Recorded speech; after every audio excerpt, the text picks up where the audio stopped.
First up, he's the 29-time Emmy-winning broadcaster for the MLB Network and host of the new show Back on the Record with Bob Costas, coming to HBO this summer. Bob Costas is back here and back on the network.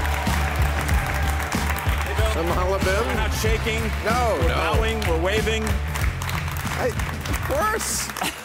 I don't get that. I thought we all agreed, and I found out how wrong I am, having been out, getting COVID. That's probably how I got. I've been out. Yeah. People went right back to the shaking and the hand and the hugging. People need human contact. And I was the one going, wait, I thought we had decided that even when the pandemic is over, that was unnecessary. And then they were like, oh, Mr. Negative. I'm like, what? I was the one guy during the whole thing. Pre-COVID, I always felt we ought to go the Asian route and just bow. First of all, it's more respectful. And if you shake enough hands, forget about during a pandemic, you shake enough hands, you're going to get a cold, a catch, or something. I don't want anyone to touch me unless they mean business. That's always been... So this has been a particularly rough stretch for you, hasn't it?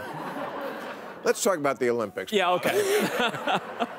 I would never, I think you know this, I've done jokes, I've never been a giant Olympic fan. Right. You know, I mean, especially like the girls' gymnastics seems like child abuse to, you know, capture them at the age of 4 and train them 12 hours a day. There's something to that, yeah. Yeah, okay.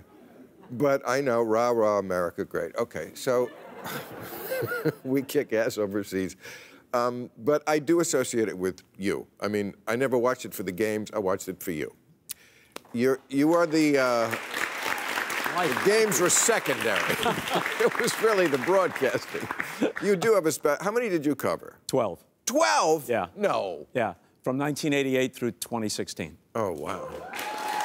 All right, because every 2 years. Yeah, right. And the prep must be crazy.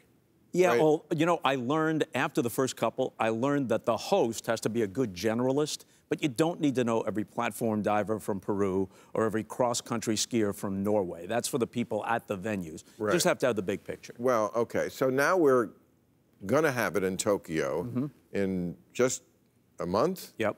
Okay, this is a big controversy. Again, I have no dog in this fight. I don't watch it except for you. And now you're not doing it.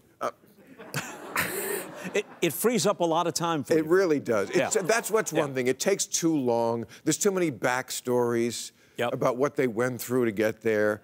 You know, if they just cut it down, you know, it's like all these streaming shows that should be just a movie. Just make it into one fucking movie. But they spend